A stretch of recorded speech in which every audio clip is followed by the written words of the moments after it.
اللہ تعالیٰ نے انسانوں کو انسانوں کے ساتھ مل کر رہنے کا فرمایا ہے۔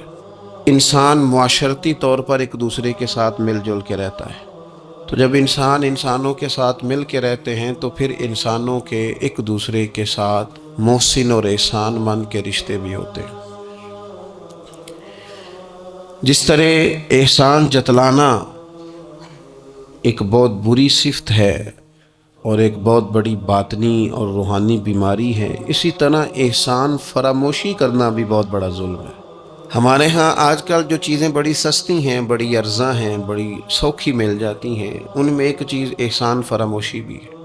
قرآن مجید فرقان حمید نے سورہ بقرہ کے اندر ایک مسئلہ طلاق کا بیان فرمایا کہ اگر کوئی خالی نکاح ہوا ہو اور طلاق دے دے اپنی بیوی کو تو وہ حق مہر کا کیا معاملہ کرے۔ طلاق ہو رہی ہے، بات طلاق کی، میاں بیوی کے جدا ہونے کی بات آ گئی، تو اس مقام پر اللہ تعالیٰ نے قرآن مجید میں میاں بیوی کو کیا کہا؟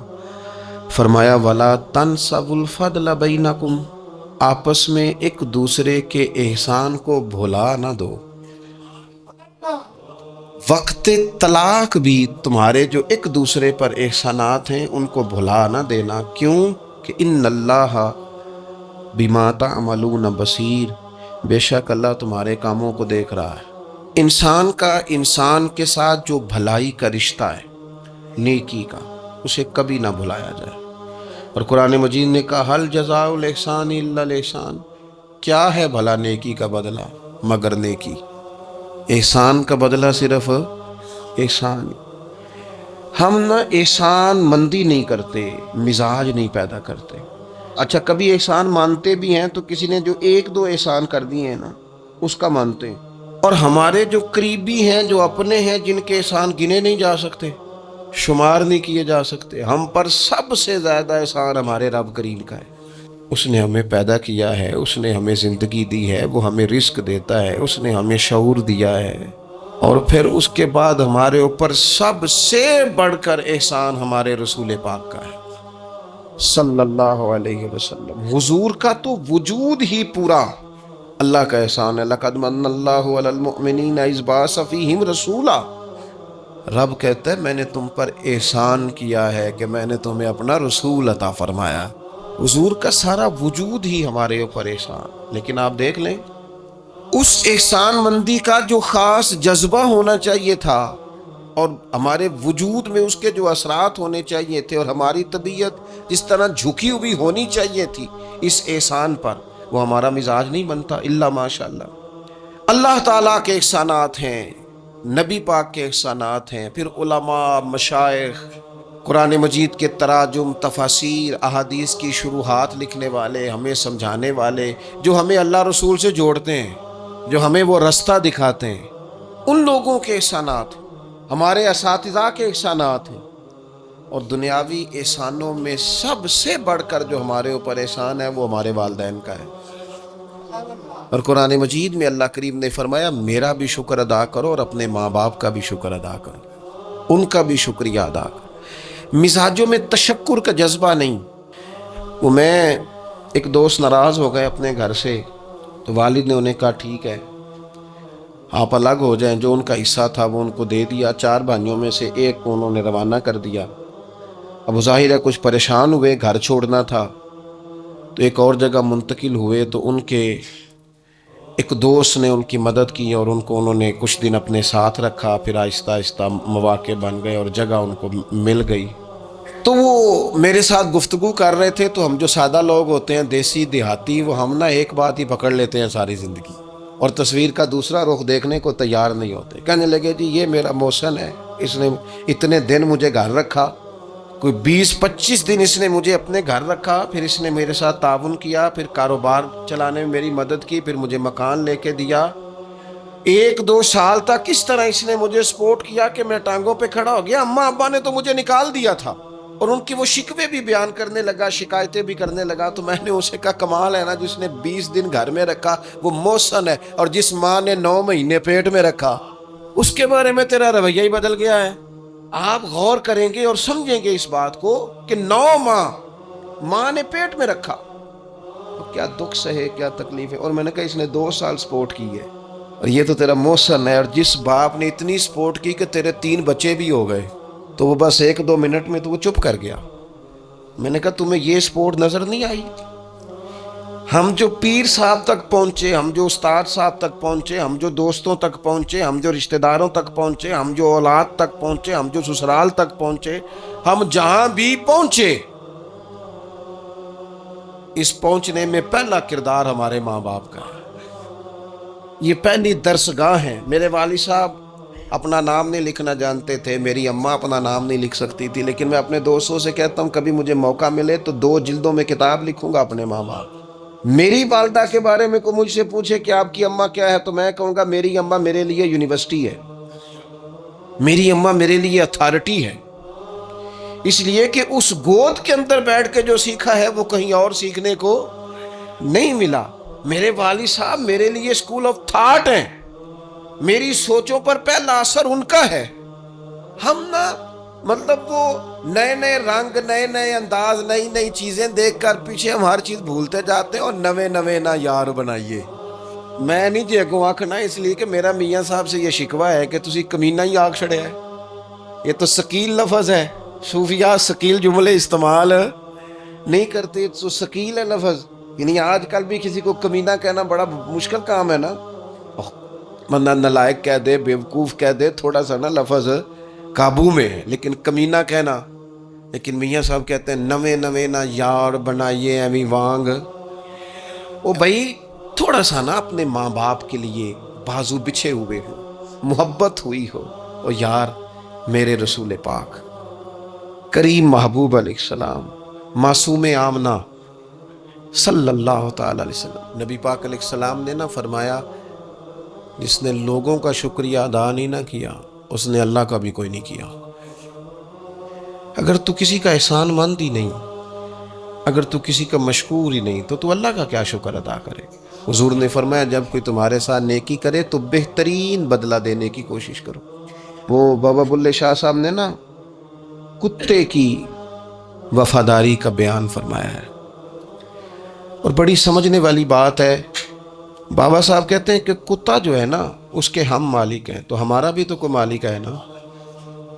فرماتے ہیں ایک روٹی کتے کو ڈالتے ہیں، دوسری مانگے تو کئی دفعہ لوگ جوتا بھی مار دیتے ہیں، لیکن خود مالک جو ہے کتے کا وہ پنکھے کے نیچے، اے سی کے نیچے سویا ہے اور کتا جا کے صبح کسی درخت کے نیچے سوتا ہے اور ساری رات مالک سویا ہوا ہے، یہ پہرے داری کرتا اور کسی کو بھی اس کے گھر میں آنے نہیں دے رہا.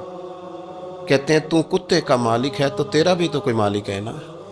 تو راتی جاگیں تے شیخ صداویں، راتی تے جاگ دے کتے تیتھوں اتے، مالک دا در مول نہ چھڑ دے. وہ 4 سال بیماری آ جائے تو لوگ معاذ اللہ کے شکوے کرتے ہیں اور تو جوتے مارتا ہے تو تیرا جانور تیرے گھر سے جانے کو تیار. لوگ بوری میں ڈال کے بند کر کے چھوڑ آتے ہیں، اسے پتہ ہے مالک چھوڑ گیا ہے، لیکن گھر آنے سے پہلے بلی پھر آ جاتی. راتی جاگیں تو شیخ صداویں، راتی جاگ دے کتے تیتھوں اتے، مالک دا در مول نہ چھڑ دے. پاویں مارو 100 جتے، ایک برکی دا قدر پچھانن، پاویں مالک ہو من ستے. اے تیتھوں اتے رکھا سکھا کھا، دنے جا رکھاں وچ ستے. تیتھوں اتے اٹھ بلیا چل یار منا لے نہیں تے پھر بازی لے گئے نہیں کتے. اٹھ بلیا چل یار منا لے نہیں تے بازی لے گئے. جنہاں تناں وچ عشق نہ رچیا کتے اونا تھی چنگے. اور ویکھو نا مالک دے کر راکھی کر دے صابر بھوکے ننگے. اپنی زندگی میں کچھ مزاج شکر والا. نبی پاک علیہ السلام نے فرمایا جو تم سے نیکی کرے اسے اچھا بدلہ دینے کی کوشش کرو. اور حضور فرمانے لگے اگر بدلہ دینے کی طاقت نہ ہو تو پھر اس کے لیے دعا کرو، اور اتنی کرو اتنی کرو اتنی کرو محسن کے لیے دعا کہ تمہیں یوں لگے کہ تم نے حق ادا کر دیا ہے. پھر اس کے لیے دعا کرو، اپنے محسنوں کا شکریہ. اور یارو میرے نبی پر کوئی احسان نہیں کر سکتا، لیکن میرے رسول پاک صلی اللہ علیہ وسلم سے جس نے تھوڑی سی بھی محبت کی نا مدینے والے لینے گئے میرے نبی پاک کو ہجرت سے پہلے، تو حضور کے چچا حضرت عباس رضی اللہ تعالیٰ عنہ حالانکہ ابھی کلمہ نہیں پڑھتے تھے، وہ کہنے لگے او مدینے سے لینے آنے والوں، نبی پاک یہاں بڑے معزز ہیں، ان کا بڑا اعزاز ہے، اگر تم محبوب کی حفاظت کر سکتے ہو تو پھر لے کے جانا۔ تو اہل مدینہ نے کہا کہ آپ ایک دفعہ بھیجیں تو صحیح، ہم تو اپنے اہل خانہ سے بڑھ کر حفاظت کریں گے۔ یہ باتیں ہو رہی ہیں، ایک انصاری تھے حضرت ابو الحیثم، اٹھ کے نا حضور کے قریب گئے، کہنے لگے یا رسول اللہ ایک بات کر لوں؟ حضور نے فرمایا کر لو۔ عرض کی حضور ہمارے جن جن سے بھی تعلقات ہیں ہم سب سے بگاڑ لیں گے، حضور ہم صرف اور صرف آپ کی غلامی کریں گے، لیکن ایک ہلکا سا ڈر ہے، اگر اجازت ہو تو عرض کر لوں؟ حضور نے فرمایا کرو۔ عرض کرنے لگے یا رسول اللہ کل کو اگر آپ کو غلبہ ملے اور اللہ کے فضل سے ملے گا تو پھر ایسا نہ ہو کہ آپ اپنی قوم کی طرف لوٹ آئیں، تو پھر ہم سے یہ فراق یہ بچھوڑا سا نہیں جائے گا، حضور پھر آپ واپس تو نہیں آئیں گے؟ تو حضور نے ان کی بات سنی تو حضور مسکرا پڑے، فرمایا مدینے والوں سنو، کبھی نہ بھولنا میں تم میں سے ہوں اور تم مجھ میں سے ہو، چھوڑ کے کیوں؟ ہمارے ایک بزرگ سے کسی نے کہا تھا او تم لوگ مدینے زیادہ رہتے ہو، حالانکہ نبی پاک نے تو مکے میں زیادہ وقت گزارا ہے، 63 سالہ عمر مبارک میں سے 53 سال مکے میں گزارے، مدینہ طیبہ میں تو صرف 10 سال گزارے اور تم ہر وقت مدینہ کرتے ہو۔ وہ کہنے لگے جا کے اپنا کیلکولیٹر ٹھیک کر، تیرا یہ فلسفہ بھی ٹھیک نہیں، نبی پاک نے مکے میں 53 سال گزارے ہیں اور مدینے میں قیامت تک کے لیے ڈیرا لگایا ہے، جا کے کیلکولیشن ٹھیک کر۔ حضور نے فرمایا رہنا بھی یہاں ہے، دفن بھی یہاں ہونا ہے، قیامت میں اٹھوں گا تو میری قبر بھی مدینے سے کھلے گی۔ مدینے والوں نے نا ایک دفعہ پھر ایک موقع آیا، مکہ فتح ہو گیا، تو فتح مکہ کے بعد نا ایک جنگ تھی، اس جنگ میں نا کچھ مال غنیمت آیا، تو نبی پاک علیہ السلام نے وہ مال غنیمت، یہ ایک مؤلفۃ القلوب قرآن پاک کی اصطلاح ہے، تالیف قلب کے لیے مال دینا، تو مکے کے لوگ مسلمان زیادہ ہوئے تھے، نئے ہوئے تھے، حضور نے مال زیادہ دیا، صحیح حدیث میں موجود ہے، زیادہ مال ذرا محبوب نے ان لوگوں کو دیا۔ تو ایک دو نوجوان انصار مدینہ میں سے کہنے لگے ابھی تو ہماری تلواروں سے اہل قریش کا خون ٹپک رہا ہے اور مال انہیں زیادہ مل گیا۔ حضور نے ایک خیمے میں اہل مدینہ کو جمع فرمایا تم نے یہ بات کی ہے؟ سچ بولنے والے لوگ تھے۔ عرض کی حضور ایک دو جوانوں کے منہ سے نکلی ہے۔ تو نبی پاک علیہ السلام نے فرمایا تم یہ کہہ سکتے ہو کہ یا رسول اللہ ان لوگوں نے تو آپ کو تکلیف دی تھی، ہم نے غلامی کی تھی، تم اگر کہو تو تم سچے ہو اس بات میں کہ یا رسول اللہ انہوں نے تو آپ کو نکلنے پہ مجبور کیا، ہم تھے جنہوں نے بازو کھول کے، کہو تم یہ بات۔ تڑپ گئے اہل مدینہ۔ عرض کی حضور نہیں، ہم تو اندھیروں میں تھے، آپ کی برکت سے اللہ نے ہدایت کا نور عطا کیا۔ یا رسول اللہ صلی اللہ تعالی علیہ وسلم، آپ کے ذریعے اللہ نے ہمیں اپنی پہچان عطا کی، قرآن عطا فرمایا، یہ ساری نعمتیں آپ کے صدقے ملی۔ پتہ حضور نے اہل مدینہ کی وفاؤں کا کس طرح ذکر فرمایا مدینے والوں اگر ہجرت کا موقع نہ ہوتا، رب نے ہجرت نہ رکھی ہوتی تو میں تو انصار مدینہ میں سے ہوتا۔ اور حضور فرمانے لگے اگر لوگ چلیں مختلف وادیوں میں تو مدینے والوں جس وادی میں تم چلو گے میں بھی اسی وادی میں چلوں گا۔ اور حضور نے فرمایا میرے مدینے والوں سے، انصار مدینہ سے صرف مومن ہی محبت کرے گا، اور ان سے جو بغض رکھے گا وہ منافق ہوگا، کیونکہ ان کی وفاؤں کا صلہ ہے کہ رسول پاک نے انہیں عزتیں عطا فرمائی۔ تھوڑا سا اپنی زندگی میں احسان مندی کا مزاج، ہمارے ہاں نا خود غرضی کو باقاعدہ رواج دیا گیا، اور بڑے بڑے غلط جملے جو اخلاقاً اپنی زبان سے ادا بھی نہیں کیے جا سکتے، میں تو جی کام نکالنے کے لیے کسی کو بھی باپ بنا لیتا، معاذ اللہ، مسلمان تو اس طرح کی بات نہیں کر سکتا۔ یہ خود غرضی، یہ لالچ، یہ وقتی طور پر کسی شخص کو استعمال کرنا، ٹیشو پیپر بنانا، یہ اہل ایمان کا تو طریقہ ہی نہیں۔ وہ تو یاد رکھتے ہیں ہر ایک کا احسان، وہ تو کسی نے محبت کی ہو تو اس کا خیال رکھتے ہیں، وہ تو ان چیزوں کو حضرت جعفر طیار نے کہاں شہادت دی تھی جنگ موتا میں، اور حق تھا اہل ایمان کا کہ وہ شہادت پیش کرتے، لیکن دین کے لیے گئے نا، حضور علیہ الصلوۃ والسلام کے فرمان پر گئے تو محبوب نے ان چیزوں کو یاد رکھا۔ جب ان کی شہادت کی خبر آئی تو حضور خود حضرت جعفر طیار کے گھر گئے، ان کے بچوں کو سینے سے لگایا، 3 دن تک حضور کے گھر سے کھانا پک کے آتا رہا۔ اور حضرت جعفر طیار کے بیٹے کہتے ہیں میرے لیے نبی پاک نے دعا کی تھی برکت کی، تو فرماتے ہیں زندگی میں کوئی ایسا سودا مجھے ملا ہی نہیں جس میں اللہ نے ڈھیروں نفع نہ عطا فرمایا۔ لیکن ان کی اہلیہ حضرت جعفر طیار کی گھر والی رو پڑی، عرض کی یا رسول اللہ صلی اللہ تعالی علیہ وسلم اب میرے بچوں کا کیا بنے گا؟ والد کا سایہ اٹھ گیا، لیکن اسلام کسی کا حق نہیں رکھتا۔ کوئی مخلص ہو کر دین کے ساتھ چلے اور پھر اس شخص کا حق رکھا جائے، اس کی قدردانی نہ ہو، اس کو نوازا نہ جائے۔ من عامل صالحا من ذکر او انثی وهو مؤمن فلنحیینہ حیاتا طیبہ۔ اللہ فرماتے ہیں جو بھی ایمان لانے کے بعد نیک اعمال کرے، چاہے مرد ہو چاہے عورت ہو مومن، فلنحیینہ حیاتا طیبہ، ہم اسے پاکیزہ زندگی عطا فرمائیں گے، اسے اعزازات سے نوازا جائے گا، حیات طیبہ ملے۔ حضرت جعفر طیار رضی اللہ تعالیٰ عنہ کی اہلیہ اور میرے بچوں کا کیا بنے گا؟ والد چلا گیا۔ بڑے مسائل ہوتے ہیں زندگی میں، ہم نے دیکھا ہے والد کے جانے کے بعد کس طرح کی آزمائشوں سے لوگوں کو گزرنا پڑتا ہے۔ شروع میں لوگ آ کے کہتے ہیں ہم تمہارے ساتھ ہیں، پھر لوگ کہتے ہیں کوئی ایسا تو نہیں نا ابا چلا گیا، بڑا کچھ دے کے گیا ہوگا، اور پھر یہ نکمے کیوں ہیں، یہ کام کیوں نہیں کرتے؟ پھر وہی لہجے تھوڑے ہی عرصے کے بعد تبدیل ہو جاتے ہیں، انداز بدل جاتا ہے۔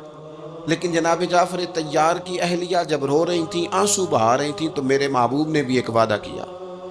حضور نے کہا اگر ان کے باپ نے دین کے ساتھ نیکی کی ہے، خدمات پیش کی ہیں، تو پھر اسلام کسی کا حق تھوڑی رکھتا ہے۔ نبی کریم صلی اللہ تعالی علیہ وآلہ وسلم نے فرمایا تو پریشان نہ ہو، انا ولیہم فی الدنیا والآخرہ، فرمایا میں دنیا میں بھی ان کا وارث بنوں گا، میں قیامت میں بھی ان کا وارث بنوں گا، میں والی ہوں، میں سرپرست ہوں ان کا دنیا اور آخرت میں۔ میرے دوستو اپنے مزاجوں میں تھوڑا سا نا پلٹ کے دیکھا جائے، محسنین پر غور کیا جائے۔ کتنے لوگ تھے جنہوں نے ہمیں سہارا دیا، کتنے لوگ تھے زندگی کے موڑ پر کس طرح کر کے انہوں نے ہمارے ساتھ شفقتیں کی۔ میں نے تو کالج میں دیکھا ہے کہ جن کو بالکل دنیا دار نوجوان کہا جاتا ہے اور کوئی دینی تعارف اور دینی وفاداری نہیں رکھتے، وہ بھی ایک دوسرے کی فیسیں دے رہے ہوتے ہیں، وہ بھی ایک دوسرے کو کہہ رہے ہوتے ہیں چل یار سیر پہ جانا ہے چلتے ہیں، لیکن کسی کی نیکی کو یاد بھی تو رکھا جائے۔ حالات بدلتے ہی عنوان بھی بدل جائے، تھوڑی سی تبدیلی آتے ہی انسان کا مزاج بھی بدل جائے۔ یہ احسان مندی کا نہ ہونا، اور اگر کبھی ہونا بھی تو وہ جذباتی قسم کی، جیسا میں نے کہا کہ 1-2 احسان کسی نے کیا وہ تو یاد رکھ لیا گیا۔ دوسری شادی کرنا بالکل جائز ہے، کوئی اس میں دو رائے نہیں، اگر کوئی حق ادا کر سکتا تو کرے، لیکن نبی پاک علیہ السلام نے سیدہ خدیجہ الکبریٰ کی موجودگی میں دوسرا نکاح نہیں کیا۔ اعلیٰ حضرت بریلوی رحمۃ اللہ علیہ حج کے لیے تشریف لے گئے تو وہاں جتنے علماء اس وقت موجود تھے وہ سارے آ کے بیٹھ گئے، حضور ہمیں حدیث پاک پڑھا دیں، ہمیں تفسیر کے اسباق پڑھا دیں، ہم شاگرد بننا چاہتے ہیں، اسناد لے رہے ہیں۔ اب اس زمانے میں لوگ 6 ماہ، سال اس سے بھی زیادہ حرم شریف میں رہتے تھے، تو وہاں کچھ لوگوں نے کہا حضور اتنا عرصہ آپ کو یہاں رکنا ہے تو آپ یہاں نکاح کر لیں۔ فرمانے لگے دوسری شادی جائز بھی ہے اور میں اس کی طاقت بھی رکھتا ہوں، لیکن اعلیٰ حضرت فرمانے لگے میری اہلیہ نے نا تکلیفوں میں میرا ساتھ دیا ہے، میں اسے وقت نہیں دے پایا، دین کے کام میں لگا رہا، لیکن اس خاتون نے بڑی نیک نامی کے ساتھ میرے ساتھ زندگی بتائی ہے۔ یہ اعلیٰ حضرت کے لفظ ہے۔ فرمانے لگے میں طاقت بھی رکھتا ہوں، شریعت کی اجازت بھی رکھتا ہوں، لیکن میں دوسری شادی اس لیے نہیں کروں گا کہ میری بیوی کو تکلیف ہوگی۔ لیکن یہاں جناب حالات بدلے نہیں تو عنوان بدلا نہیں۔ میں نے کہا ہے کہ ناجائز نہیں کہہ رہا میں اس کو کسی مقام پر بھی، لیکن کچھ چیزیں ایسی ہیں جس کو آگے بڑھ کر ہم سیرت اور سوانے سے لے سکتے ہیں۔ سیدہ خدیجہ الکبریٰ رضی اللہ تعالیٰ عنہ نے حضور سید عالم علیہ السلام کے ساتھ وہ وقت گزارا تھا جو اسلام پر غربت کا وقت تھا، جو کفار کی اذیتیں برداشت کرنے کا وقت تھا، جس وقت معاذ اللہ کمر مبارک پر اونٹ کی اوجڑیاں رکھی جاتی تھی، راستے میں کانٹے بچھائے جاتے تھے، پتھر برسائے جاتے تھے۔ اس موقع پر سیدہ پاک حضور کی بارگاہ عالی مرتبت میں رہی۔ حضور کی ہر زوجہ کی کیا شان ہے۔ اور پھر سیدہ عائشہ صدیقہ جو محبوبہ ہیں محبوب خدا کی، کیا عظمتیں ہیں، پر سیدہ خدیجہ الکبریٰ کا انفرادی انداز ہے۔ حضرت عائشہ صدیقہ کہتی تھی میں نے اس خاتون پر ہمیشہ رشک کیا، بڑے سارے لوگ آتے تھے حضور سے ملنے، لیکن دروازے پر ایک خاتون بولی، جناب حالہ بنت خولت، دروازے پر خاتون بولی، اجازت مانگی السلام علیکم کے بعد میں آ جاؤں؟ تو سیدہ عائشہ صدیقہ فرماتی ہے محبوب نے جھٹ سے چہرہ مبارک اٹھایا، فرمایا یہ تو حالہ کی آواز ہے، یہ تو ختیجہ کی بہن ہے، یہ دیکھو کتنی آواز ملتی ہے، تو ختیجہ کی بہن ہے، حالہ کی، جلدی سے بلاؤ۔ کہتے وہ آ گئی، بیٹھی، چلی گئی۔ میں نے عرض کی حضور اللہ تعالیٰ نے آپ کو بڑی بہتر ازواج دی ہیں، پر اس خاتون کا بڑا ذکر کرتے ہیں۔ تو سیدہ کہتی ہیں دیکھتے دیکھتے ہی حضور کے آنسو چھلکے، دیکھتے دیکھتے ہی رخساروں سے وہ نور بھری لڑی مبارک داڑھی کے قریب آنے لگی۔ محبوب فرمانے لگے جب لوگوں نے میرا حوصلہ توڑا تو عائشہ ختیجہ نے مجھے حوصلہ دیا، کہا لوگوں نے میرا انکار کیا، وہ مجھ پر ایمان لائیں، لوگوں نے مجھے جھٹلایا، انہوں نے میری تصدیق کی، اور پھر کہا اللہ نے مجھے جو اولاد دی وہ بھی خدیجۃ الکبریٰ کے بدن سے دی۔ وَلَا تَنْسَبُوا الْفَضْلَ بَيْنَكُمْ، آپس میں ایک دوسرے کے احسان بھلا نہ دو۔ وہ جس نے ایک موقع پر جب تم قرض میں الجھ گئے تھے تمہارے ساتھ نیکی کی ہے، وہ تمہیں ساری زندگی یاد رہی۔ اور جن بھائیوں نے، جس اہلیہ نے، جن دوستوں نے، ماں باپ نے، قریبی عزیزوں نے زندگی تمہارے نام کر دی، وہ تمہیں بھول گیا ایک منٹ میں۔ اپنی زندگی احسان مندی والی ہو، اس میں حضرت ابوبکر صدیق رضی اللہ تعالیٰ عنہ نے بڑا کریم محبوب کا ساتھ دیا۔ ایک موقع پہ نہیں، درجنوں مواقع پر حضور نے فرمایا میں نے سب کی نیکیوں کے بدلے دے دیے، ابو بکر کا بازو تھام کے لے جاؤں گا، رب ہی اسے اجر عطا کرے گا۔ حضرت صدیق اکبر رضی اللہ تعالیٰ عنہ کی ان باتوں کو میرے کریم نے ہمیشہ، بلکہ حضرت عمر کہتے ہیں میری اور جناب صدیق اکبر کی کسی بات میں شکر رنجی ہو گئی تھی، اور جناب صدیق حضور کے پاس چلے گئے اور جا کر کے عرض کیا کہ یا رسول اللہ صلی اللہ تعالیٰ علیہ وآلہ وسلم یہ معاملہ ہو گیا ہے۔ حضرت سیدنا ابو بکر صدیق کی بات سن کے حضور خاموش ہو گئے۔ حضرت صدیق نے عرض کی حضور میں نے کہا بھی تھا، عرض بھی کی تھی، لیکن عمر فاروق مانے نہیں، یہ اگر کوئی بھائی معذرت کرے تو اس کی قبول کر لینی چاہیے۔ ہمارے ہاں نا احساس ہونے پر منتیں کرتے دیکھے ہیں میں نے بھائی، اپنے بچوں سمیت آ کے بیٹھے دیکھیں اور چار یار غلطی ہو گئی تھی۔ وہ بندہ جس کی روزانہ لاکھوں غلطیاں رب معاف کرتا ہے، وہ کسی کی ایک خطا بھی معاف کرنے کو تیار نہیں ہے۔ شادی کا موقع ہے، منانے کے لیے جا رہے ہیں رشتہ دار، کہتے ہیں آج ہی تو ٹائم آیا ناراض ہونے کا، اور تیار ہی نہیں ہے، راضی نہیں ہوتے۔ یہ حدیث یاد رکھ لینا، نبی پاک علیہ الصلوۃ والسلام نے فرمایا جس کا بھائی اس کے پاس معذرت لایا، معافی مانگنے آیا اور اس نے معاف نہ کیا، محبوب فرماتے میرے حوض کوثر پہ نہ آئے، یہاں نہ آئے۔ تیرا بھائی ہاں کوئی عقیدے کا مسئلہ تھا، کوئی شرعی معاملہ تھا تو بات اور تھی، ذات کے لیے بت بنا کے رکھے ساری زندگی، اور معافی دینے کو ہم تیار نہ ہوئے، احساس ہی نہیں پیدا کیا کہ وہ جو آ گیا ہے وہ تو اب آ گیا، اب ہمیں درگزر کا حکم تھا۔ حضرت ابوبکر صدیق رضی اللہ تعالیٰ عنہ نے معذرت چاہی، لیکن جناب عمر کے مزاج میں جلال تھا، وہ ناراض ہیں۔ حضرت صدیق حضور کی بارگاہ میں حاضر ہو گئے، سارا مدعا عرض کر دیا۔ حضرت عمر کہتے ہیں میں پیچھے گیا، اور جب میں گیا تو میں حال سارا سمجھ گیا۔ کہتے ہیں جب نبی پاک کی بارگاہ میں گیا تو جو حضور کے جملے تھے وہ جناب صدیق اکبر کی عظمت کو کہاں سے کہاں لے گئے۔ محبوب فرمانے لگے عمر کیا تم میری خاطر ابو بکر کو چھوڑ نہیں سکتے تھے؟ فرمایا جب سب مجھے جھٹلا رہے تھے یہ میری تصدیق کر رہا تھا، جب سب کی تلواریں نیام سے باہر نکلی ہوئی تھی اور ابو بکر سینہ کھول کے میری حفاظت کر رہا تھا، تم میری وجہ سے اسے چھوڑ نہیں سکتے تھے۔ احسان کسی کا تو یاد رکھا جائے۔ اور جو لوگ احسان مند تھے، حضرت شیخ سعدی رحمت اللہ تعالی علیہ فرماتے، میں نے دیکھا ایک شخص کے پیچھے پیچھے ہرن چل رہا تھا،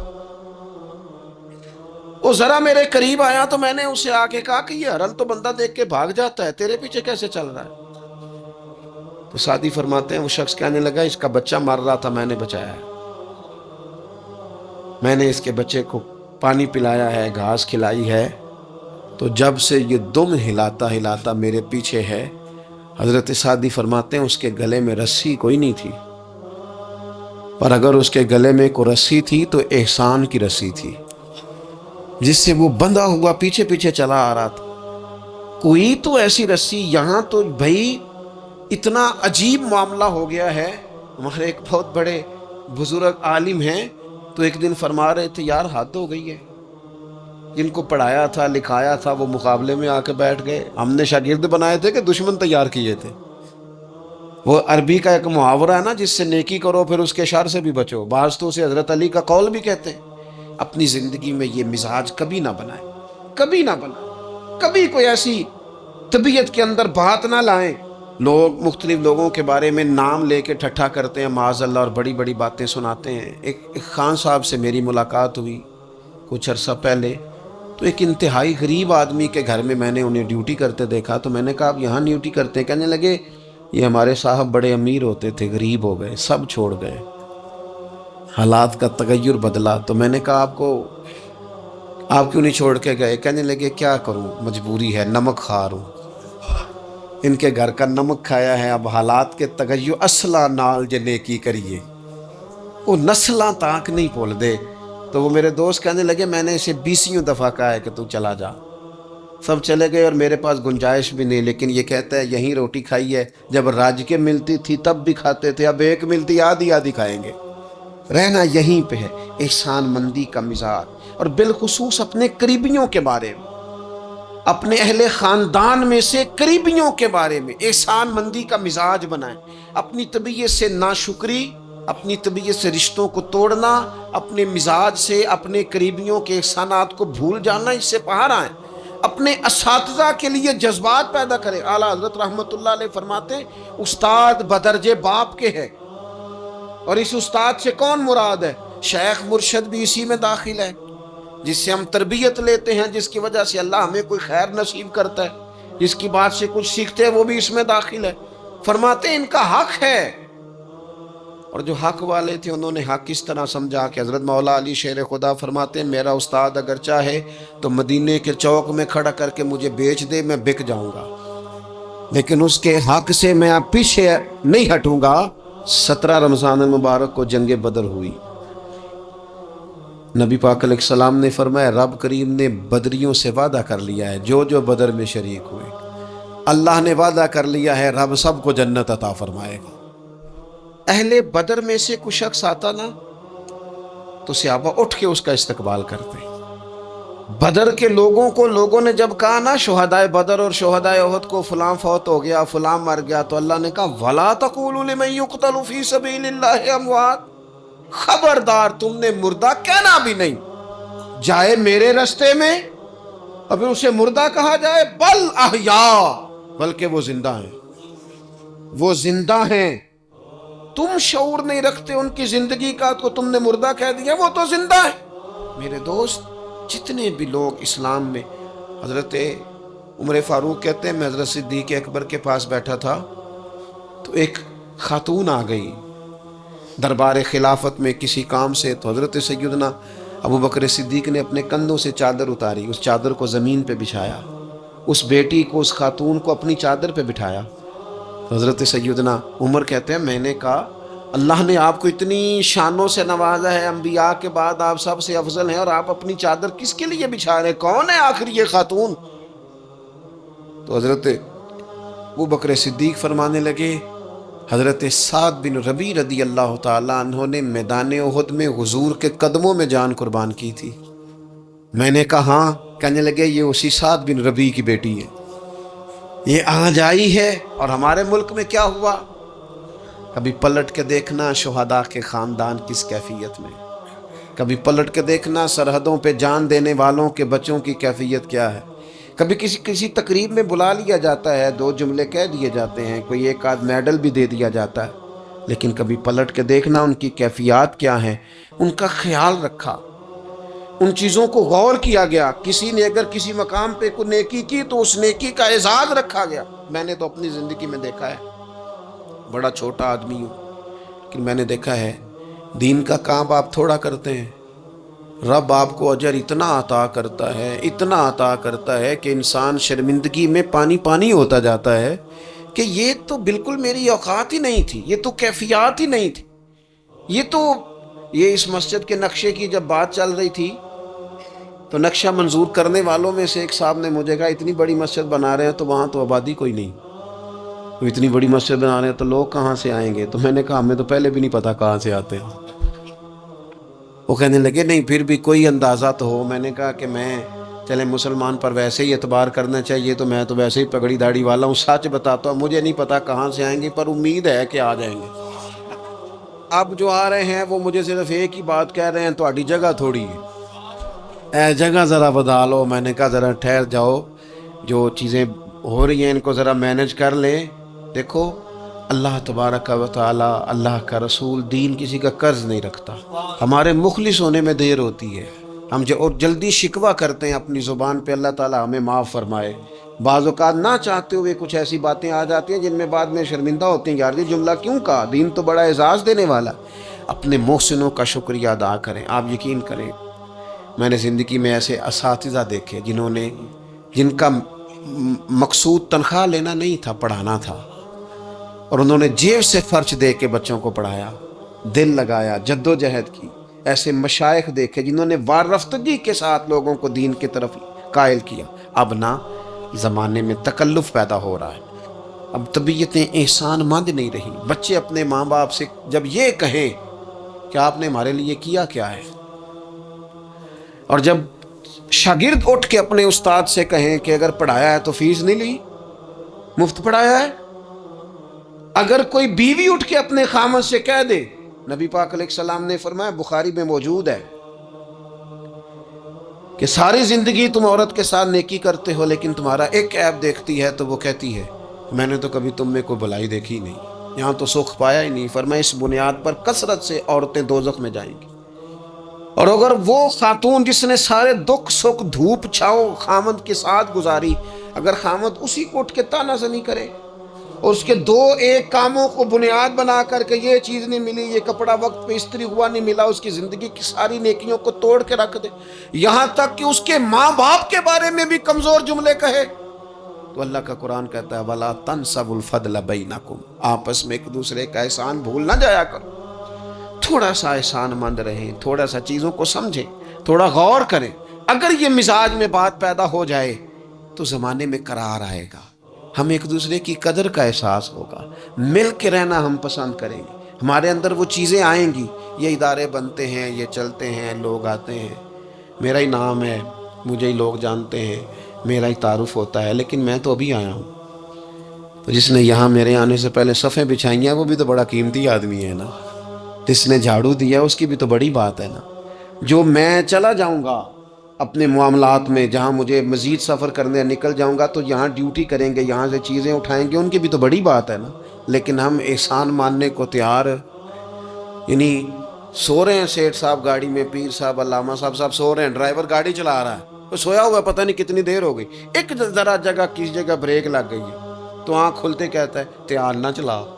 او بھائی تو سویا ہوا تھا، اس کی نیکی سمجھ جس نے ساری رات تجھے سفر کرایا ہے، اور یہاں تو تلخ ہو گیا صرف ایک بات پر۔ احسان مندی کا مزاج نہیں۔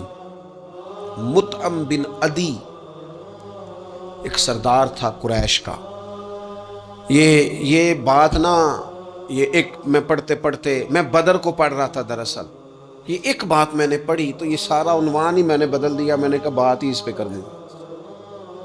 ایک شخص کا ذکر آیا بدر میں، مطعم بن عدی کا، کافر ہے، مسلمان نہیں ہوا، بدر میں اس کا ذکر آیا۔ ذرا دیکھیے ذکر کیسے آیا۔ نبی اکرم صلی اللہ تعالیٰ علیہ وسلم جب طائف سے واپس آئے نا، تو جب کوئی شہر سے جاتا تھا واپس آتا تھا تو کسی کی پناہ میں آتا تھا تاکہ پھر کوئی اسے تکلیف نہ دے، اس دور کا رواج تھا۔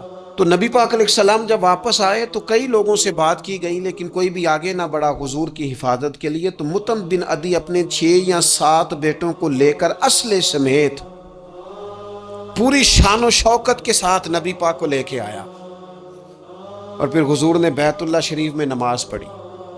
وقت گزر گیا، ایک دور کی بات تھی، ایک بات تھی، وہ دور گزر گیا، اس کے بعد بڑے دور آئے، اللہ نے معراج عطا کی، حضور یہاں آ گئے مدینہ طیبہ میں، یہاں سینکڑوں لوگ مسلمان ہوئے، بدر میں اللہ نے فتح دی۔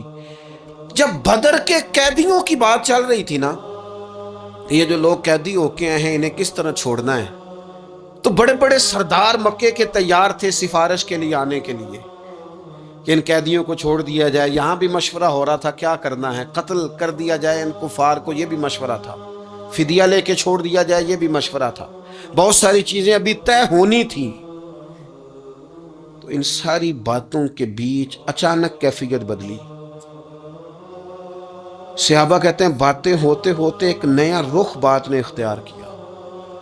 محبوب کریم اچانک فرمانے لگے، آج اگر مطعم بن عدی زندہ ہوتا، کیونکہ وہ فوت ہو گیا تھا، کہا آج اگر مطعم بن عدی زندہ ہوتا اور وہ مجھ سے آ کے کہتا ان قیدیوں کو چھوڑ دے، تو حضور فرماتے ہیں میں دیر نہ کرتا، فوراً ہی چھوڑ دیتا، چونکہ مجھے اس کی وہ نیکی یاد ہے، اس نے وہ جو اس وقت میرے ساتھ رویہ رکھا مجھے بھولا نہیں۔ صرف ایک بات آپ کی خدمت میں عرض کرنا چاہتا ہوں کہ اپنی زندگی میں نا، وہ انسان بڑا چھوٹا ہوتا ہے جب ماں اسے وقت دیتی ہے، بڑا چھوٹا ہوتا ہے جب باپ اسے وقت دیتا ہے۔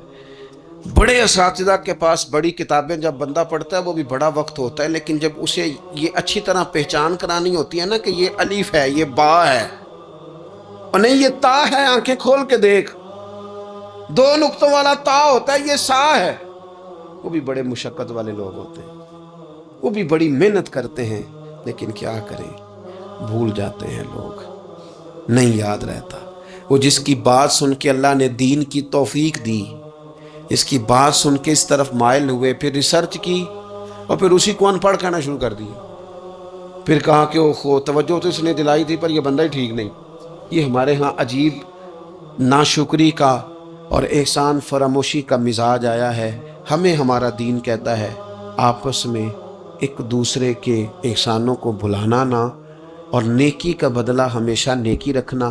حضور نے فرمایا شکریہ ادا نہ کر سکو تو محسن کے لیے دعا ضرور کرنا۔ اپنی زندگی، یہ جو لوگ احسان مند ہوتے ہیں نا، یہ بڑے نفیس لوگ ہوتے ہیں، یہ حدود کے اندر ہوتے ہیں، یہ بڑے باادب ہوتے ہیں، ان کی زندگی سلجھی ہوئی ہوتی ہے، ڈھلی ہوئی ہوتی ہے، یعنی یہ وہ لوگ ہوتے ہیں جن کا کوئی ہوتا ہے، یعنی ان کی کوئی سند ہوتی ہے، ان کے کوئی پیچھے ہوتا ہے، ان کی کوئی بہک ہوتی ہے، انہیں کوئی کہنے والا ہوتا ہے، ان کا کوئی استاد مرشد ہوتا ہے، انہوں نے کسی سے سیکھا ہوتا ہے، ان کی کوئی پشت ہوتی ہے، یعنی یہ وہ ہوتے ہیں جن کا کوئی ہوتا ہے۔ اور جو کہے کہ میں تو ساری محنت آپ ہی کی تھی، ابے بھی کچھ نہیں سی دیتا، بھائی بھی چھٹ گئے سن، فلانا بھی تو بھائی او بھائی تو ڈھلا ہوا ہی نہیں ہے، ایسا آزاد بندہ، اس طرح کی کیفیات، یہ انداز درست نہیں ہے۔ اپنی زندگی کو احسان مند بنائیں۔ ہم بڑے لوگوں کے احسان مند ہیں، آپ یقین کریں کبھی سوچتے ہیں تو ڈھیر سارے لوگ ایسے ہیں جن کے بارے میں سوچتے ہیں یار تیرا شکریہ کیسے ادا کریں گے، کہاں سے وہ لفظ لائیں گے جن سے تیرے بڑے سارے زندگی میں لوگ ہوتے ہیں۔ بس اپنا مزاج احسان مندی والا بنائیں، نہ جزا دے سکیں اور نہ کوئی بدلہ دے سکیں تو دعا کے تو الفاظ ادا کیے جا سکتے ہیں۔ ایک ضروری بات آخر میں آپ سے یہ عرض کرنی ہے، یہ جو رمضان المبارک کا آخری عشرہ ہوتا ہے نا، یہ بڑا قیمتی ہے۔ میں پہلے بھی دوستوں سے عرض کرتا رہتا ہوں کہ ہم نا یہ آخری 10 دن اکثر بازاروں میں گھوم کے گزار دیتے ہیں، پہلے بھی ساری خریداری کی جا سکتی ہے۔ بخاری مسلم میں حدیث ہے، سیدہ عائشہ صدیقہ رضی اللہ تعالیٰ عنہ فرماتی ہیں آخری 10 دن جو رمضان کے ہوتے تھے حضور خود بھی بیدار ہوتے تھے، ہمیں بھی بیدار کرتے تھے۔ یہ راتیں بیدار رہنے کی ہیں، شب قدر کی تلاش کی ہیں۔ نبی پاک نے اعتکاف فرمایا ہے، کوشش کریں، جو تو اعتکاف بیٹھ رہے ہیں وہ تو بڑے باعث مبارکباد ہیں، جو نہیں بھی نہ بیٹھ رہے وہ بھی اپنے اپنے علاقے کی مساجد میں کوشش کریں، ایک رات مل جائے، 2 مل جائیں، 4 مل جائیں، جتنا اضافی ٹائم ملے آخری 10 دنوں میں وہ مسجد میں گزاریں۔